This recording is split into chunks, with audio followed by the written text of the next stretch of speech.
7 new honorees will be inducted into the Television Academy Hall of Fame. They are Johnny Carson, Jacques Cousteau, Leonard Goldenson, Jim Henson, Bob Hope, Ernie Kovacs, and Eric Severine. And now, ladies and gentlemen, Kermit the Frog. Thank you. Thank you. Thank you very much.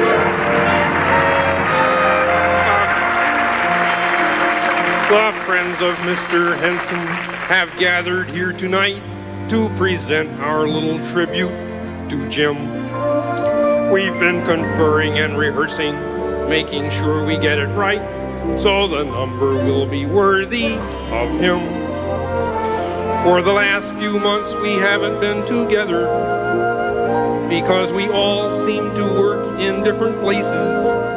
So I'm a little apprehensive as to whether we'll all wind up with eggs on our faces.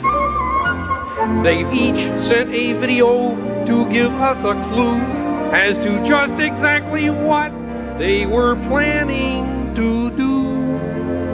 Now, the first video cassette came from the Muppet Show gang in London. Roll the video cassette, Dwight. Jim is so wise and witty because he likes my jokes. Wrong, Jim is the hippest dude that I know. No, Jim lives more dangerously than most other folks. Oh? He was my companion, skiing down the Grand Canyon. You know, Jim doesn't know the meaning of the word fear. He doesn't know the meaning of the word smart either. Jim is what every valley girl dreams of, for sure. For sure. Jim stands for everything that is wholesome and pure. Jim is the kind of guy who can sing in my key. Yeah, Jim is whatever you want him to be. That's it from London, Kermit. Yeah, bye. Bye. Okay, well, let's see who's next. David Laser, our executive producer, and Michael Frith, our head designer, have an update, or rather a Muppdate, from the workshop in New York. Roll the next video! Jim is our favorite model with his bearded face. Jim is a fairly adequate boss. Jim is the kind of guy that's at home out in space. This is just between us, but he's planning Muppets on Venus. Okay, well, as you can see, everything is normal. Probably the same in Toronto at Fraggle Rock. Next cassette. Jim is a super guy from his nose to his tail. Jim is a super tanker from deck to sail. Jim is a place you exercise athletically. Jim is whatever you want him to be. Just one question. What is a Jim Henson? Well, I wonder how things are coming along on Sesame Street. Let's see Sesame Street. J is for the first letter in his name. Jim starts with the letter J. A capital I is the middle letter. That's not right. Grammatically, I am the middle letter. that doesn't sound much better. Oh, I see. M is the letter at the end. M as in mother, a boy's best friend. Make the letters line up, then we'll put the sign up. J-I-M, J-I-M, J-I-M, Jim! Jim Henson, he always treated me like trash. And I think it looks like that takes care of just about everybody. Everybody? Oh, what about moi and my chopped liver pate? Listen, I'm sorry, Miss Piggy. It must have been an oversight by an underling.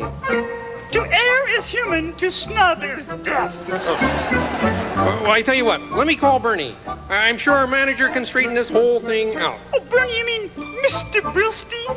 Well, For he is probably very busy consummating a very big deal for moi at this very moment. Consummate, as in soup? Well, something better be cooking, that's all I gotta say. Bernie, there's a frog on the phone. Which frog? Oh, Kermit the Frog. Hey, Kermit, how you doing, my man? So glad you're calling. Never too busy to talk to you. What an event, huh? Coming out of the woodwork for Jim. Just an expression, Kermit. Oh, Kermit, one other thing. Isn't this piggy near you? Just between us, she lost the lead in Fatal Attraction. Don't mention it till after a tribute. Thanks, Kermit. I'll talk to you soon. Take care. What did he say? He said wrap it up and get to the finale. Oh. Hit it, guys!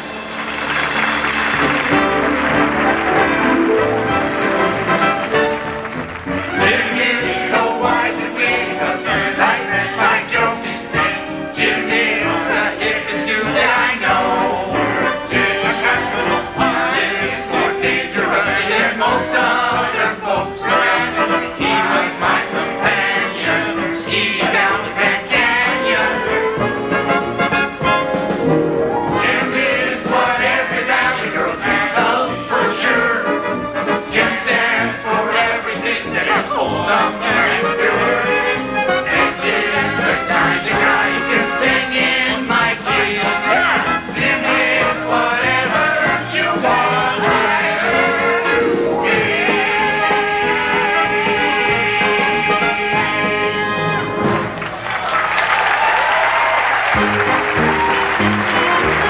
Ladies and gentlemen, the Muppet performers, Jerry Nelson, Richard Hunt, Steve Whitmire, Kathy Mullen, Dave Gold, and Kevin Flagg. Who are all these people? Well, I think they do things for Henson. Well, if they do things for Henson, what does he do? Well, I understand he has his hand in a half a dozen things. Oh, another one of your old jokes. Old folks, old jokes.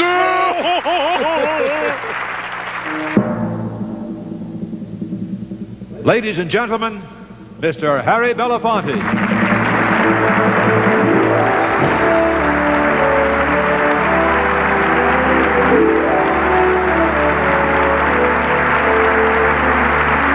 Thank you. Welcome to the 4th Annual Television Academy Hall of Fame presentation.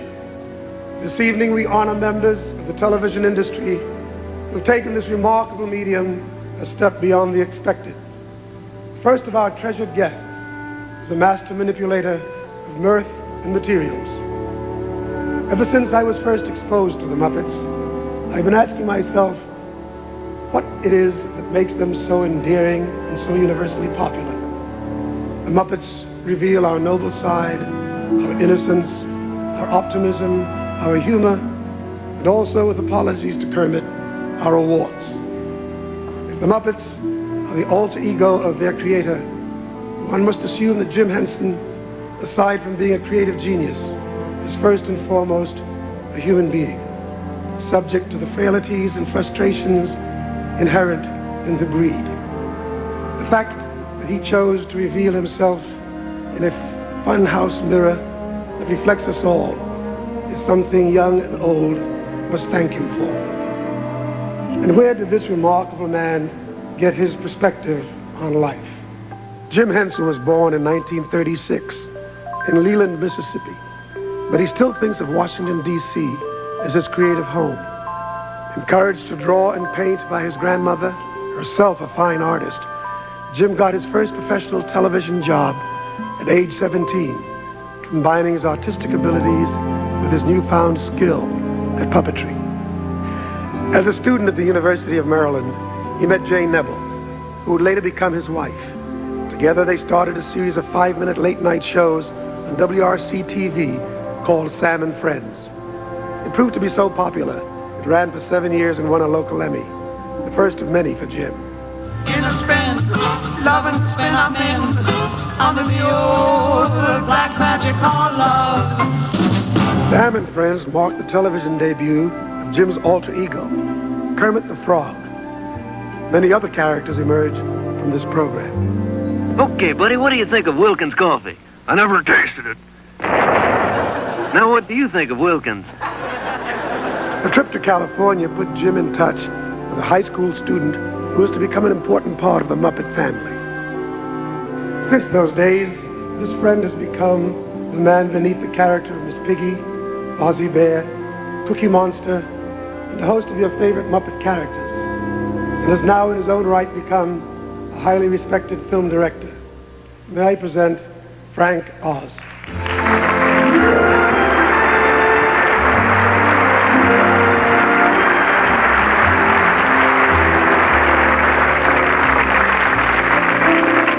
During the course of the tribute to Jim, I'm certain the words creative and genius will be appropriately used to describe his artistry and his ability.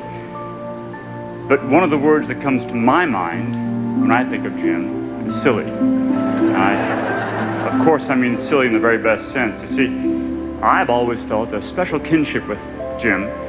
Our off-screen personalities bounce off each other, not unlike Bert and Ernie and Kermit and Miss Piggy. And it's been that way from the very beginning. By the time I became a member of the Henson organization in 1963, Jim had already made quite a reputation for himself in television.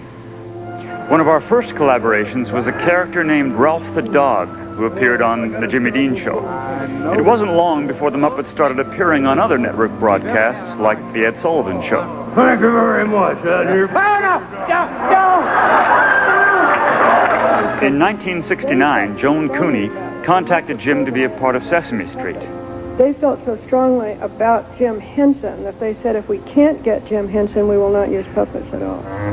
From the start, Jim has played a major role in the success of this innovative series. He made the Muppets a household word with the wonderful characters he developed for Sesame Street, one of which was Big Bird, performed by Carol Spinney. From Sesame Street, the next step was inevitable, the production of a show all his own. Jim had always dreamt of a Muppet series, but all three networks turned him down. It took the vision and daring of a legendary British showman to make that dream a reality. All we were doing is taking a chance with 24 episodes. I had no idea, and it would be foolish to say that I did, that it would be such an extraordinary, phenomenal success. It's the Muppet Show with our very special guest star, Miss Juliet Prowse. The Muppet Show was seen by 235 million viewers in over 100 countries. Soon, world-famous stars were calling to guest on the show, and it won more awards than we'd ever have time to list. For 5 years, we taped The Muppet Show in England, and also worked on Sesame Street, which was being done in New York. During this period, Jim and Lord Grade met again to discuss the possibility of making feature films. I said, Jim, I hear you want to make a movie of the Muppets. Yes, I do. And that was the beginning of a brand new chapter, a brand new challenge to the company, which led to even more motion picture projects. Of course, by now, the cable networks were making themselves known to the American viewing public. And this also attracted Jim's attention. Jim Henson was not about to stop there. New concepts began to take shape. Fraggle Rock, the Emmy Award-winning Muppet Baby series, and the recent Emmy-winning Storyteller program, as well as the charming picture book specials hosted by Jim himself. And this tale starts with a phrase, like many other good stories, once upon a time. My career with Jim also had a once-upon-a-time flavor to it. I want him to know how grateful I am for all of the opportunities he has given me, and I especially want him to know how honored I am to be a part of his imagination. Thank you, Jim. There is another gentleman who was instrumental in Jim's success, and though he couldn't be with us in person tonight, he did want to offer his congratulations. From England, Lord Lou Grade. Hello, Jim. I send you my congratulations and good wishes for your continued worldwide success, and also extend to you my eternal friendship. I'm going to try to do a little dance just to show that I'm with you in spirit, although not in person.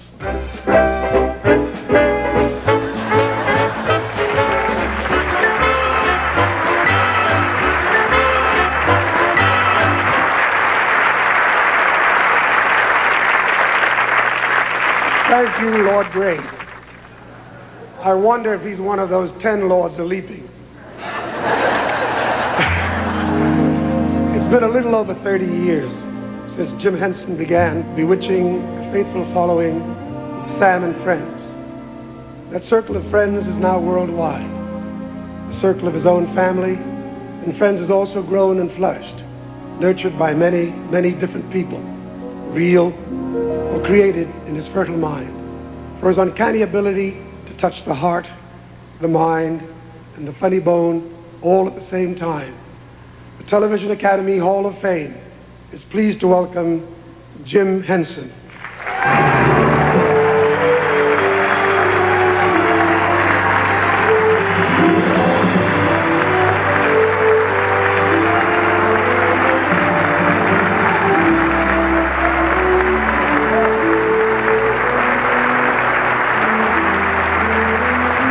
Thank you very much.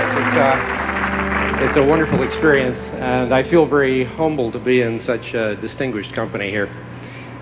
I'd like to begin by mentioning the fact that the Muppets, the work of the Muppets, and all the work that I do in television is very much a group effort. It's a lot of us that do this.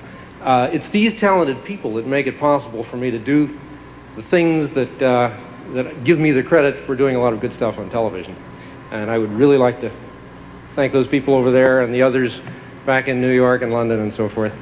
But I'd like to say just a word or two about television, if I may. You know, I made my first puppets because I wanted to work in TV. And at that time, I thought that these electronic pictures were really something very magical. And I still do. I think it's a wonderful medium to work in. And I also think that we've barely begun to tap its potential. Of course, television is already one of the most powerful influences on our culture, but because it is so powerful, there's a great deal of responsibility that goes with that. And I think those of us who make programs, particularly for children, have to be aware of what we're putting out there. And I think this is what is fun for me and why I'm very grateful for this very special honor. So it makes my work, or rather my fun, so gratifying. So thank you all very much.